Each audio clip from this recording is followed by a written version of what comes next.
Tonight, we turn our attention to one of the major developments in the country's security sector, the sack of the defense chiefs by President Bola Tinubu, and what this decision could mean for the nation's security architecture.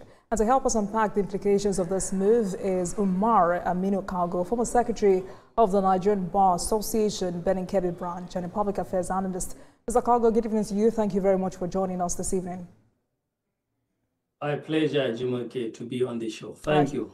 So there was a decision. The president, recently announced the sack of his defense chiefs. From your perspective, what do you think informed this decision?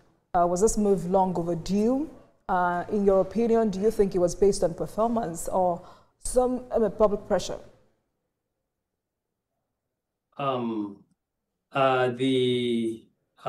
It did not come as a surprise, I believe, to many Nigerians, because the issue of security is paramount.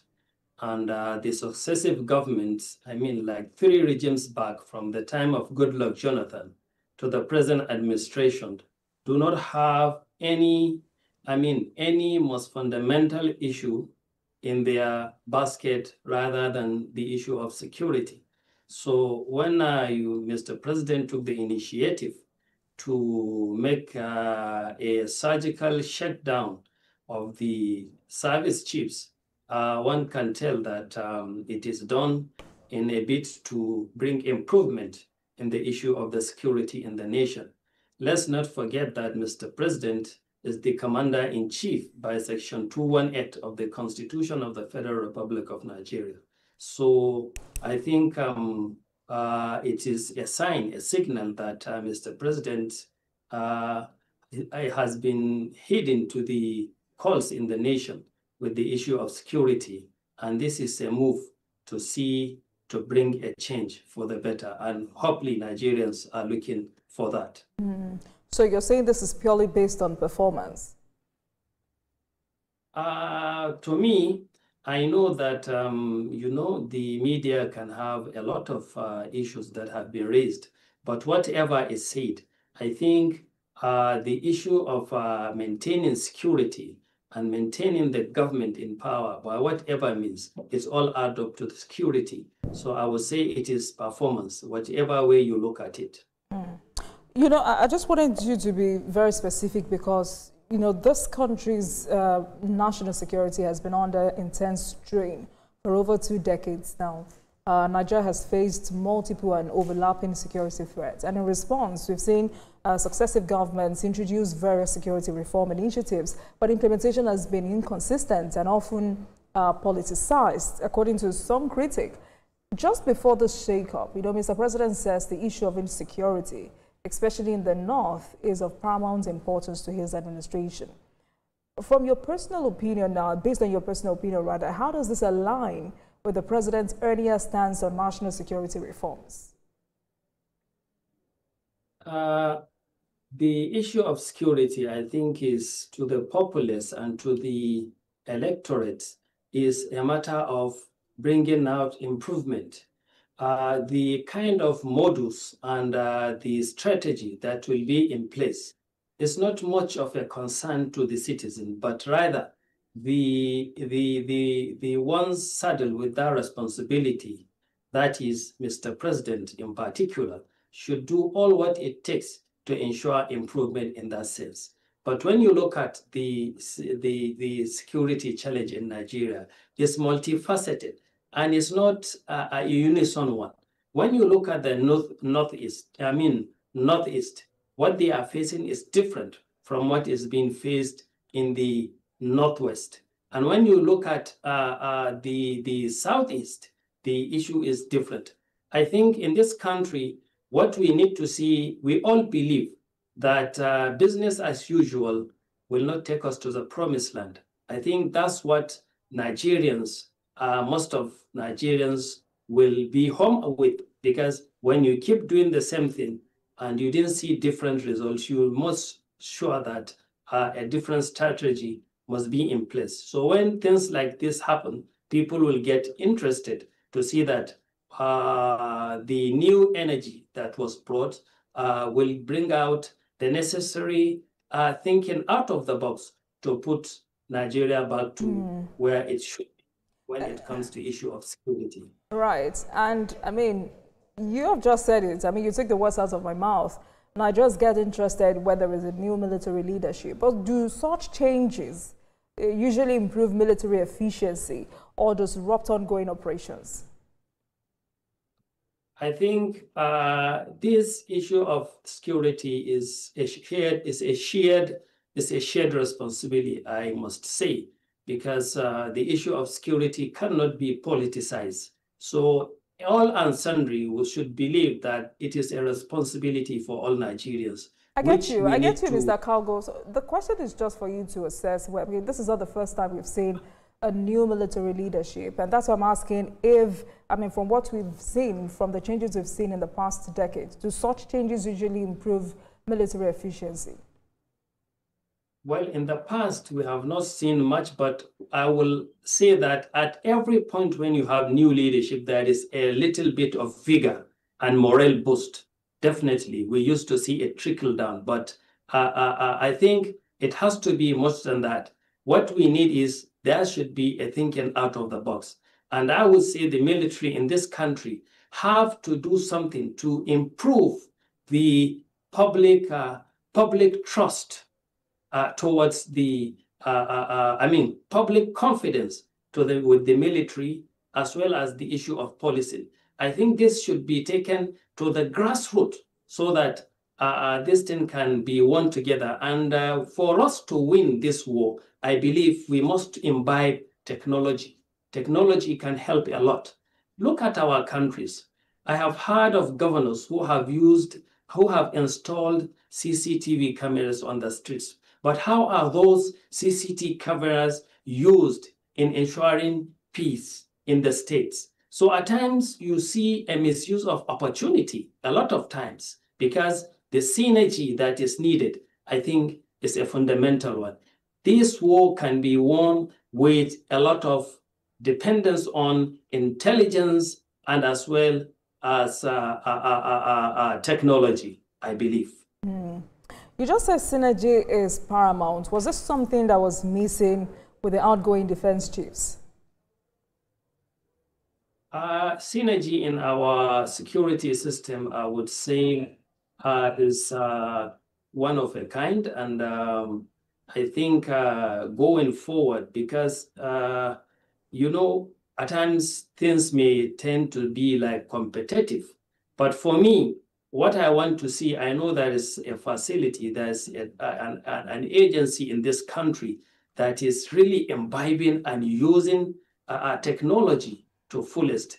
Or what am I talking about? I'm talking about the state secret service, the DSS. They are very good at that. So what we need to see is a great synergy where all these facets are used together. Now, talking of intelligence, the military in general, they have their own intelligence apparatus, while the DSS, is an intelligence apparatus, but a different role in the country of safeguarding our elected officers. But they are way ahead in terms of sophistication. So I think we need to see a situation where that sophistication should be brought and be available for the army to use in trying to curtail this issue. We are not saying that this war can be won by just the use of the stick, but we should be efficient in using the stick as well as efficient in using the carrot option as well.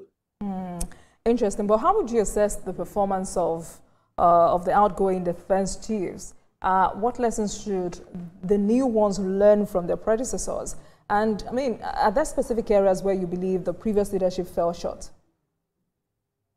What I would say, I think one of the former president of the United States, I could not get his name correctly. He said, what you need to do when you are in position of power is you should hold a big stick and walk slowly so that you don't offend the game you are trying to catch.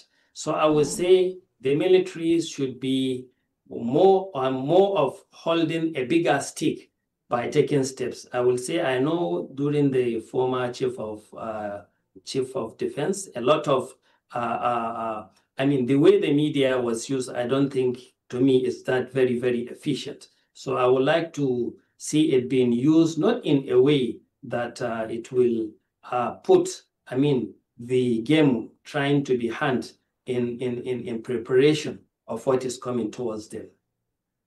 All right, we'll come back to that if time permits us. But I'd like you to, as a lawyer and former NB official, I'd like you to explain the constitutional powers the president has to hire and fire service chiefs. And this is for the purpose of those who have, questioned the legitimacy of this action. And second, according to recent reports, no fewer than 500 senior military officers, including major generals, brigadier generals, rear admirals, and air vice marshals, have been forced into early retirement following the changes of service chiefs under late President Muhammadu Buhari and this current administration. The powers of Mr. President to change the Chief of Defense Staff and the service chiefs is vested wholly on the Mr. President, with some conditions in the Constitution of the Federal Republic of Nigeria, specifically talking about Section 218 of the Constitution. It empowers Mr. President under subsection 2 as the Chief Commander-in-Chief of the Armed Forces of the Federation to appoint Chief of Defense Staff, Chief of Army Staff, Chief of Naval Staff, and as well Chief of Air Staff. And under Section 3, it stipulated that it should be in accordance with the Act of the National Assembly. So now this brings us about to the Armed Forces Act of Nigeria, because under Section 18, it clarifies that the president shall appoint, when we say service chiefs, going by the Act, Armed Forces Act, it refers to Chief of Army Staff, Chief of Naval Staff, and Chief of the Air Staff.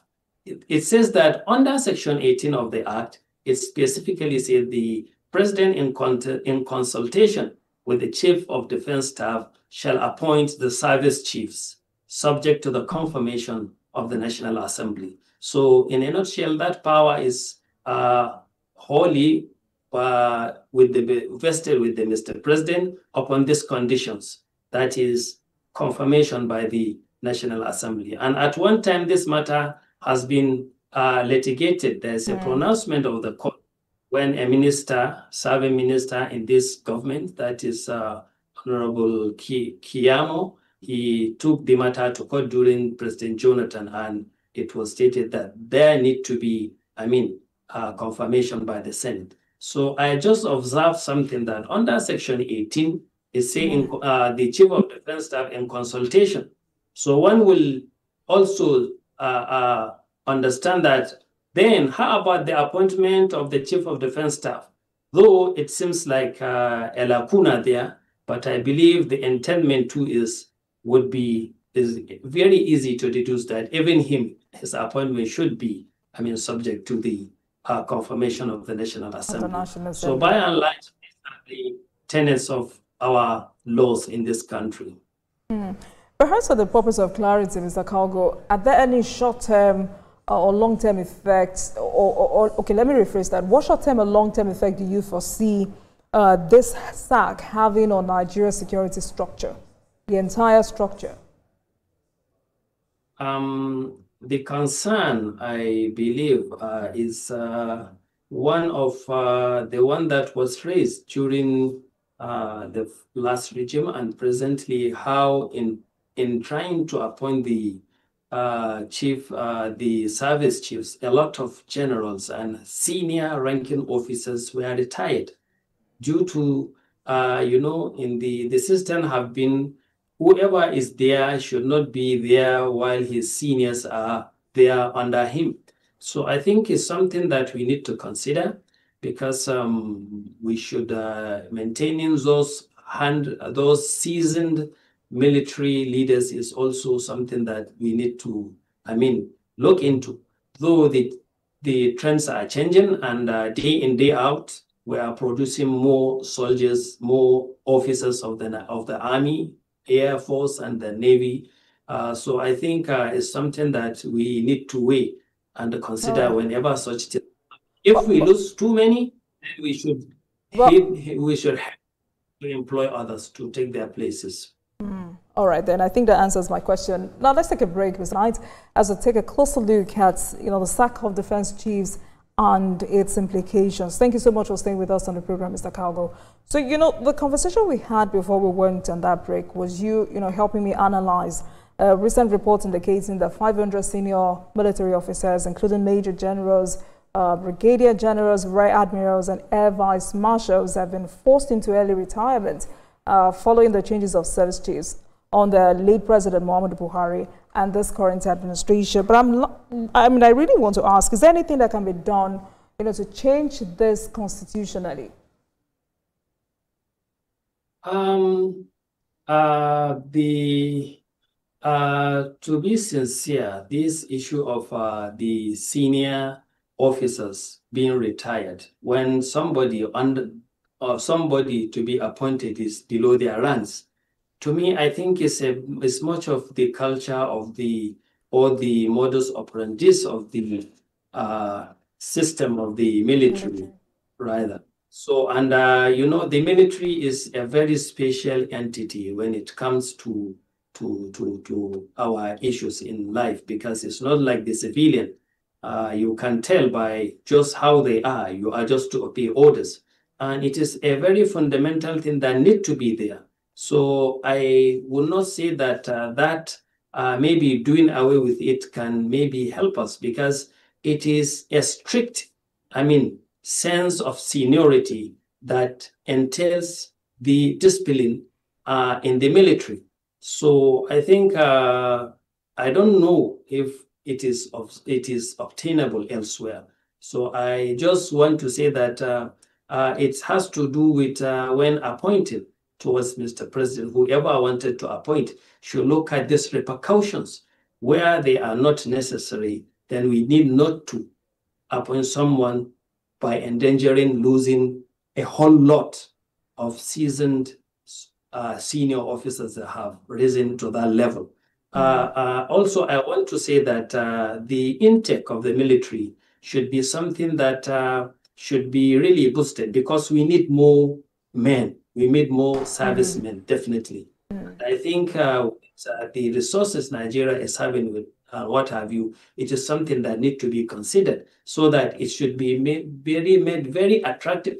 In some nations, they are just trying to make it attractive so that people will come. But in Nigeria, you just have to say you need, well, they will come and flock in. You don't have the problem of that. So it's just for us to ensure that as we lose these gentlemen who have served this country greatly, we want to see on the equal hand the intake of massive number of people as they come into the military, because they are really needed.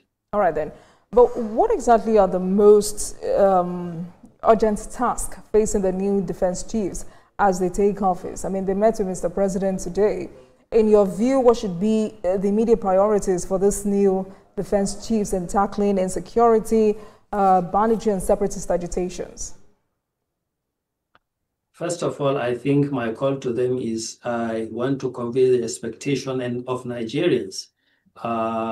They are trained professionally in their own fields, and the military can be deployed to ensure public safety and public peace, which is most of what they are engaged in doing now in this country. So I want to say that it is too early for anyone to judge them, but they should know that the basic concern of Nigeria is improvement in that area of security. So I will employ that they should think of all options and deploy all techniques that are needed. And I would say the Nigerians are looking at what is happening in the National Assembly. The National Assembly is supporting and giving them the necessary funds needed. So I think we will say that in that regard, we commend them. And it has been a policy since the time of the former President Muhammadu Buhari to this regime that the military are getting the resources needed, and a lot is placed in the terms of security. So we need to see improvement in the terms of using of technology, and also what I mentioned about great synergy and use of intelligence, because that's what we need to be efficient in trying to tackle these issues. At the same time, we listen to other areas because the military are more trained in the way of use of force. But in areas where, I mean, the military should have all parts, psychologists and what have you. And where need be, I think they should allow for the option of carrot where necessary, where we feel it can work. It should be an option as well, because the current situation have shown in countries greater in sophistication and what have you, have problems in dealing with a guerrilla warfare, the type we are having everywhere across the globe. So it is something that this country have been blessed, and we pray that God will continue to bless it. And here I'm not talking about security. I also call that it should not be politicized, and they should work on public confidence, because it is essential, because they need information from the public. And when I hear you, Mr. Kalgo, but I really want you to be specific, because, you know, you listen to some security experts who have said the days of further confusing ourselves should be over by now. By now, Nigeria, leadership of this country should know what exactly we're doing. Should they focus more on kinetic action or non-kinetic measures, like dialogue and further engagements? I think it can never be one option, definitely. Look, let me tell you what is happening in this country, sincerely. Now, we have citizens of this country living in areas where they have to broker a deal with the insurgents or the bandits in an area. What are we talking about then? These people still have their allegiance to Nigeria. It is not within their liking. But you know, survival is a role of survival. Whatever option remains for you to take to survive, you will take it. You find them doing that. But they maintain their allegiance to Nigeria.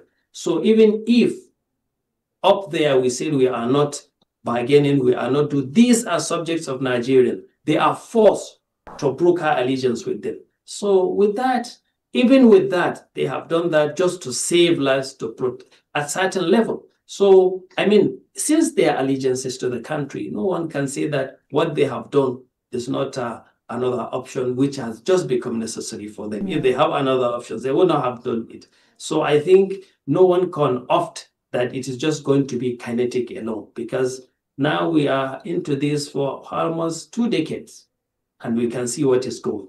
And what has happened elsewhere and globally, we have seen. The Americans, the Russians were in Afghanistan. After 10 years, they have to fled. The US was in Afghanistan. After such years, it has to fled. So anarchy, when it reached to a certain level, I think it's very, very hard to control. But thankfully, we still have allegiance, and we still have a government in the place, and Nigerians have allegiance to this government. So I think whatever options need to be taken to protect the citizens, they should do that. And they should consider what the citizens are even opting for to ensure their immediate security for survival. But Mr. Kalgo, you're a stakeholder, you're a leader, and you're someone, I mean, that has the command or commands respect in your community in Kebbi State. How do community perceptions of security forces influence the effectiveness of kinetic operations? How would you describe the relationship between, you know, community perceptions and the operational success of security forces? In your experience now, is perception more often a cause or a consequence of operational outcomes? Operation, I think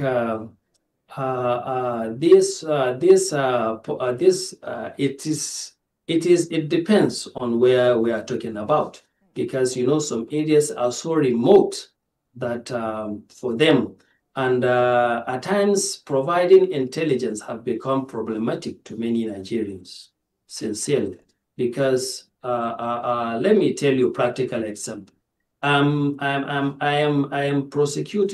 defending a case wherein one of the people, the particular person who is said to have been killed, reported to the police that he has received a call that he is going to be kidnapped. The very day, following day, that night, he went and reported to the police. The next day, he was killed by the bandits. Let me tell you, it is even emotional to me. A council in my own office, my very office, was kidnapped on 1st October. So you see, these are things that are problematic. But I can assure you the other way around. There was a day I was on a journey through Katsina before the path in the area called Kankara was, now it is out of bound, but then it is, at least passable.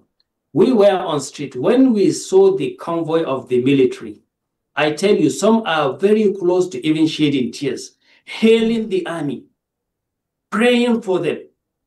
So you see, it's a mixed blessing, I would say. But I believe the people are with the Nigerian army.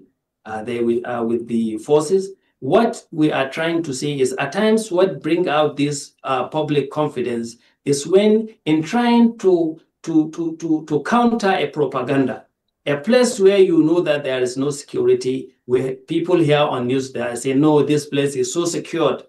There's no way you can get confidence of such people. So that's why I'm saying the propaganda war should be a one that is aimed at the militants. And every time we try to work hand in hand with the citizens, because whoever is living in a particular area where he knows there is no security, but for him to hear on the media that it is 100% secure, that man, you have lost his, confidence, and you can't get it. So this is the kind of things that the military should take so serious, and all our law enforcement agency and people in power. And we continue to say security is local and not a one-man's job. And it just brought back, when you also said that gathering intelligence has become problematic for many, I then began to question myself, what then are the roles of the traditional rulers, religious leaders? Have they lived up to their complementary roles in securing their communities? Do they need constitutional backing to effectively carry out these responsibilities expected of them? You see, the traditional rulers, I can tell you, in the areas that are troublesome, where you don't have this, where you have these challenges, they are behind, what do you call it? They are in between the devil and the deep blue sea, I can tell you. Most of the times, because, the communities are different. These people, I know a man from his security, they rush to report what they see, but at times there are repercussions. And there are areas that you find out even the locals, wherever these people are able to overwhelm, they appoint their own chiefs. So you can see, but people, all I want to say is the issue of survival is reality. And certain times people have to succumb, not because they want, but there is no way they could. So these people that are coming to such areas are Nigerians that have to do that. So I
Community engagement or de-radicalization program look like in this context? The reality, I will tell you by experience. Let me take the case study of the Beningwari area. Beningwari area have been ravaged by, banditry. Initially, I tell you they are of different forms. Yes. Initially, it's just mere bandits who are just criminals that will snatch, people get this and that. And then another form of people came who are the Jama'atul Nasrul, who are somehow ideological, just like the Boko Haram. When they came, the locals are even happy because they are chasing the other ordinary bandits. And they now impose, for them, since they're ideological, they are after sovereignty. They are taking sovereignty and they are charging people something like taxes or what have you, but they are giving them security. So but it continued to deteriorate to the extent that all factions, all the people, and it started to get coloration of tribal, conflict between the city dwellers, mostly Hausa, and the Fulanis in the bushes. But finally, when the toll of insecurity get to them, no one is enjoying it. They have to come together to broker and agree to have a relative peace where their markets opened and people start going to farm. So when you have things like this, it is the community itself, after deterioration, that now decided to let's have this. No one will say it's perfect, even if it is not perfect. This is issue of survival. They have reached a stage where they realize that survival is key, and they have come to that. So I think the government have, in a way, under, what I would say, inverted commas, de facto, I appreciate what has happened there. So case study should be from one point to another. It's not applicable everywhere. Definitely certain areas is full force of the military that is needed, while in others, that's not the case, because you can find places where these bandits are not embedded in the society, but in certain areas, strategically, they have already embedded themselves in the civilians. So I think intelligence is very, very key, and also technology. I have to emphasize the power of technology in this. Look at these people are using cell phones. Look at, technology. I don't have to go into details. I know technology has the power to aid our military. And that's why you hear some people say, we know what to do. We're not just ready to do it. And that's where the issue of political will comes in. But let's go back to a factor you raised earlier, which is the issue of synergy. Because I've also realized that, coordination among the armed forces and other security agencies has often been cited as a challenge. How can this new leadership enhance interagency cooperation? The political will, I can say, where there is a will, there is a way. I believe whoever, with what the president have done now, it's a different strategy. During the President Buhari time, he thinks that maintaining the service chiefs in one place is a sign of power. Changing them is a sign of weakness. Now this government have come with a different strategy that it shows after 2 years, about 4 months, it can change service, though it is surgical. But whoever in that position now is not that comfortable to say that whatever I do, I will remain. But he knows that it's according to performance. So I think this is another place which will help in the issue of synergy, because whoever is not willing to cooperate and fall into the key to have a holistic approach will know that if he is the stumbling block, can be. But Mr. Kalgo, do you think creating a central command or some sort of unified strategy could make a difference? I believe it could, because look at even in the U.S. Let me give the example of the U.S. They have army the way we have it. They have the army, they have the Air Force, and what have you. But when you talk of the Marines, when you mention Marines, it sends trickling fear in people, because this is a specialized force. And that specialized force is different from all the others, because in one place it has Air Force, it has Navy, so it is That's why they have the power they have. So the synergy now will help us in the air power, the naval power, all in one. And when you consider it with the huge intelligence that will come out of this, then especially the DSS helping in also issue of intelligence, I think this will help a lot. And that's why we have an office like the National Security Advisor who can have access to all these facets of our security apparatus. So another issue I'd like for you to address is the trust between the military and the public, which, I mean, you know that, I mean, we all know is essential for national stability. How can they build trust with both the troops and the public?